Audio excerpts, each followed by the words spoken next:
Since childhood, Rose had been labeled as a simpleton. She possessed an unremarkable appearance, with the exception of her captivating bright blue eyes that shone on her diminutive face. However, the girl often concealed her eyes, deliberately casting them downward. In her quest to blend in, Rose always strove to avoid drawing attention to herself. This was a direct result of her upbringing, as her parents had instilled a deep sense of insecurity within her. Her mother incessantly proclaimed that Rose was ill-fated in terms of her looks, and if any man took notice of her, it would be nothing short of a miracle. These words were repeated so frequently that Rose began to internalize them. Thus, when Ryder entered her life, she instantaneously fell head over heels for him. Until the age of 23, Rose had never entertained any romantic relationships. The male populace was always captivated by more audacious and self-assured girls, leaving Rose to her own devices. Her mother had invested significant effort in dulling her daughter's vibrance, molding her into a nondescript wallflower.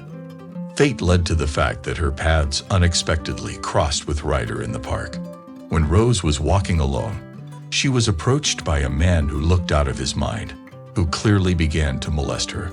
Fortunately, there was no one nearby, and by a lucky chance, Ryder appeared and gave the scoundrel such a beating that he hurriedly ran away. As if mesmerized, Rose stared at the young man standing in front of her. He became her savior. In truth, Ryder's actions were not dictated by kindness. Just hanging around aimlessly after drinking with his friends, he felt an inner desire to engage in confrontation. Nevertheless, this meeting was of great importance to Rose. No one had ever stood up for her before, and any act of goodwill towards her was considered extraordinary. From that day on, their paths intertwined more and more often, eventually developing into a romantic relationship. Let it be known that Ryder was far from being a pleasant individual, not the type of person a lady would desire as a lifelong companion. He exhibited rudeness and insolence, yet he showed her gestures of attention that she had never experienced before. The girl fell head over heels for him. Ryder became her first love interest. Their relationship endured for quite a while, and Rose daydreamed incessantly about their future wedding. Her mother subtly implied that her daughter would remain unmarried forever. Therefore, Rose was actually willing to marry anyone just to escape her parents' control and the constant accusations. She dropped hints to Ryder about marriage, but he was not as straightforward. He had never been popular with women either, and his frustration from this lack of popularity was taken out on every girl he encountered. He treated everyone in a disdainful manner. It was his defensive mechanism. If no one liked him, he would belittle and degrade others, eroding their self-esteem. He was rude to Rose, but she chose not to pay attention to it. He ignored her subtle hints about marriage because he didn't really want it. And then the thought came to him. Rose would be an exceptional wife. She looks at him with enthusiasm and almost idolizes him. She would never betray him and would dutifully stay at home as a model wife, taking care of household chores. And if he finds a more suitable option, he can easily divorce her. He proposed to her without asking for an engagement ring or flowers. He just mentioned their marriage, and Rose was overjoyed. Now she will be no different from other women, because she will have a husband and a family. They exchanged vows unnoticed, and only her parents were present at the ceremony. Subsequently, they moved into the apartment where Ryder's grandmother used to live. His parents took the elderly woman in, while the couple settled in a small studio apartment. Rose envisioned various scenarios of a blissful existence in her mind, but none materialized. When they lived apart, Ryder displayed more serenity and attentiveness. However, once they tied the knot, he frequently exhibited rudeness towards his wife and subjected her to mockery. Gradually, as he observed Rose's unresponsiveness to his taunts, he grew bolder in his actions. Serenely, she bore his behavior, for at home, she had grown accustomed to being called derogatory names on a regular basis. It was nothing new to her.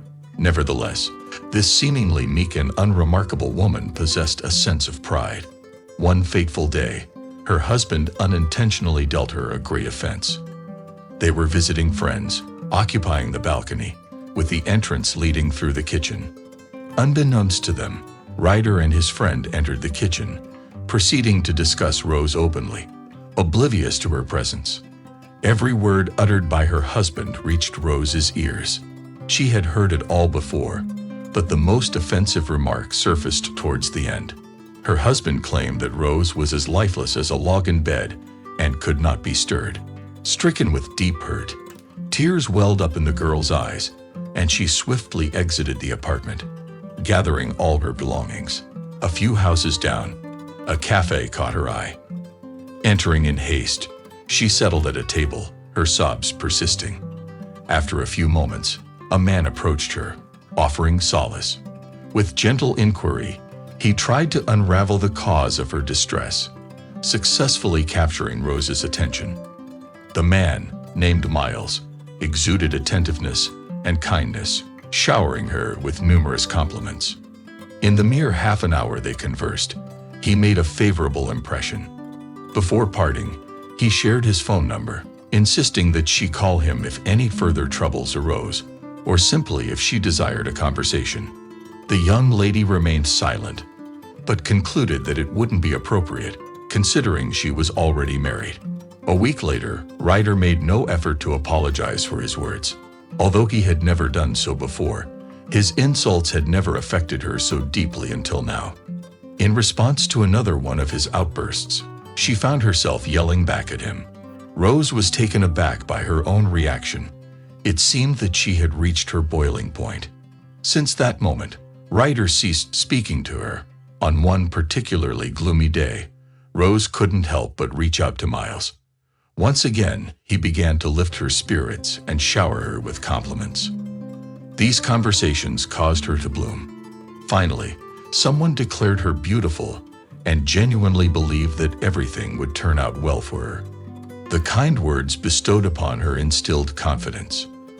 For a moment, she even attempted to reconcile with more courage. Observing this feeble effort, her husband simply laughed. He stated that she appeared foolish and that no one would pay any attention to her, except for him. She was deeply hurt by this insult, which prompted her to immediately schedule an appointment with Miles the very next day. She cheated on Ryder, first in his car, then in his apartment, and eventually, they intertwined several times in a hotel room. Rose was amazed by the presence in her life of a man who charmed her so much and earned her admiration. Their secret relationship lasted for a month. Staying with her husband, she became increasingly aware that she was wasting her precious time on him. Driven by a strong desire to avenge his insults, she decided to take action. So one day, she purposely set up a meeting with Miles near her house. It was just when Ryder was returning from work. When she saw her husband, she started kissing Miles passionately while still sitting in the car. It didn't take long for Ryder to react. Anger flashed in his eyes when he saw his wife in the company of a stranger. It dealt a crushing blow to his ego. The very thought of his wife taking a look at another man was unbearable, and now she had played out such a dramatic scene in front of him. Without hesitation, he sprinted towards the car, flung open the door, and aggressively yanked Rose out. Miles attempted to defend her, but Ryder forcefully pushed him aside, asserting that it was an internal family matter. He forcefully escorted Rose back home, compelling her to pack her belongings. His wounded pride was so severe that he couldn't even bear to cast a glance at his wife any longer. In shame, he shamefully expelled Rose from their dwelling, forcefully shoving her out the door. Rose was thoroughly content with her act of retribution. She now planned to inform Miles that she was entirely liberated and ready to embark on a new life with him. However, she soon discovered that he had abruptly ceased responding to her calls. It turned out that he had merely been seeking amusement, with no desire for a lasting commitment. Since Rose had been unemployed since their marriage and had few acquaintances, she had no choice but to return to her parents. They were livid, but reluctantly accepted their daughter back into their home. Now, each day, she endured her mother's relentless reproaches. Her mother admonished her incessantly for her inability to retain a single suitor who had deigned to be with her. Rose remained silent, unable to utter a word in reply. Speaking out would only lead to getting kicked out, leaving her with no place to turn. Ryder initiated divorce proceedings, spreading tales of his wife's cruelty to anyone who would listen. Left with no other choice, Rose had to start afresh. She found employment to accumulate funds and break free from her parents' grasp. Determined, she simply yearned for this never-ending nightmare to reach its conclusion.